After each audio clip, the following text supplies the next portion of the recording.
पुढच्या घडामोडीकडे बातमी महत्त्वाची आहे। अजित पवार यांचे पुत्र पार्थ पवार यांच्या उमेदवारीची चर्चा पुन्हा एकदा सुरू झाली।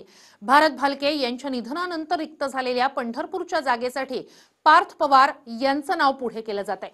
मात्र ही मागणी स्थानिक नेत्यानं केलेली असली तरीही अद्याप यावर पक्षाच्या पातळीवर कोणतीच चर्चा झाली नसल्याचं राष्ट्रवादीकडून स्पष्ट करण्यात आलंय।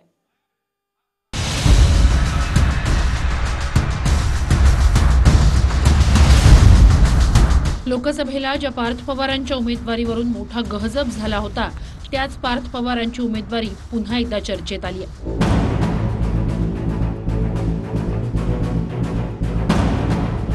यावेळी लोकसभेला नव्हे, पंढरपूर विधानसभेच्या पोटनिवडणुकीसाठी पार्थ पवार यांचं नाव पुढे केलं जात आहे। आमदार भारत भालके यांच्या निधनामुळे पंढरपूरची जागा रिकामी झाली।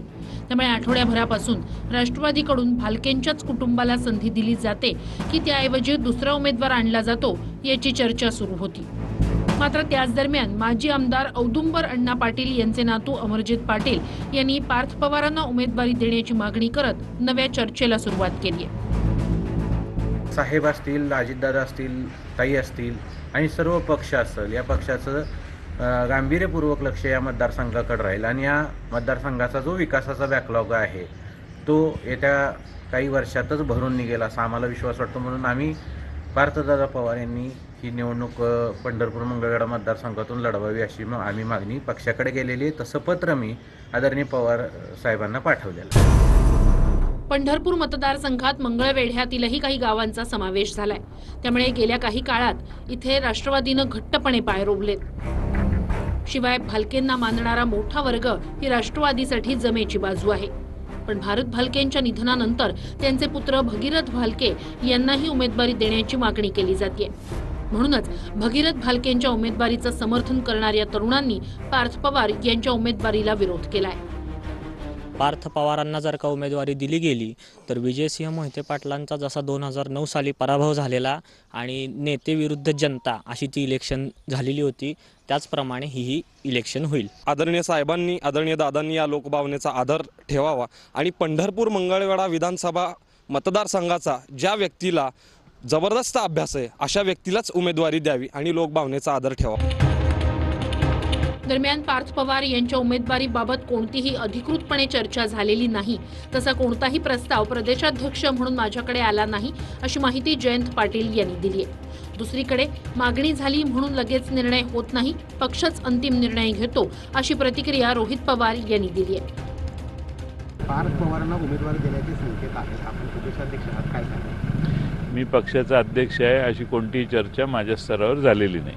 परिस्थिती बघावी लागते, तिथं काय लोकांची मागणी सुद्धा बघून जाते आणि पार्टीमध्ये काम करत असताना तिथे असणाऱ्या कार्यकर्त्यांना विश्वासात घेतलं जातं, लोकांना विश्वासात घेतलं जातं आणि मगच निर्णय तो घेतला जातो की अशी एखादी मागणी कुणी केली आणि लगेच ती त्या ठिकाणी मान्य केली असं होत नाही। त्यामुळे लोकांची चर्चा करून योग्य तो निर्णय हा घेतला जाईल। याआधी मावळ लोकसभेत पार्थ पवार यांना पराभवाचं तोंड पाहावं लागलं। मात्र त्यानंतर काही ट्विट वगळले तर ते राज्याच्या राजकारणात फारसे सक्रिय दिसले नाही। म्हणूनच त्यांच्या उमेदवारीला विरोध होत असल्याचं सांगितलं जातंय। दुसरीकडे जर पंढरपूरची पोटनिवडणूक बिनविरोध झाली नाही तर तिथे शिवसेना आणि भाजप सुद्धा उमेदवार उतरवण्याची शक्यता नाकारता येत नाही। कारण शिवसेनेकडून शैला गोडसे आणि भाजपकडून प्रशांत परिचारक यांचं नाव चर्चेत आहे।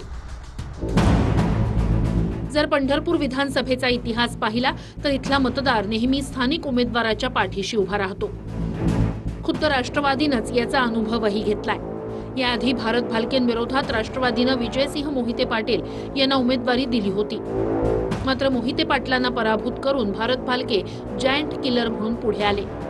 त्या निवडणुकीत अकलूज विरुद्ध पंढरपूर म्हणजेच स्थानिक विरुद्ध उपरे हा मुद्दा कळीचा ठरला होता। यावेळेला त्याची पुनरावृत्ती होते का हे पाहणं महत्त्वाचं ठरेल। शिवाय जेव्हा जेव्हा पार्थ पवार यांच्या उमेदवारीचा विषय निघतो तेव्हा तेव्हा पवार कुटुंबातल्या कलहाच्या बातम्याही समोर येतात। त्यामुळे पंढरपूरची पोटनिवडणूक निकालापेक्षा उमेदवारीमुळेच चर्चेत राहणार आहे।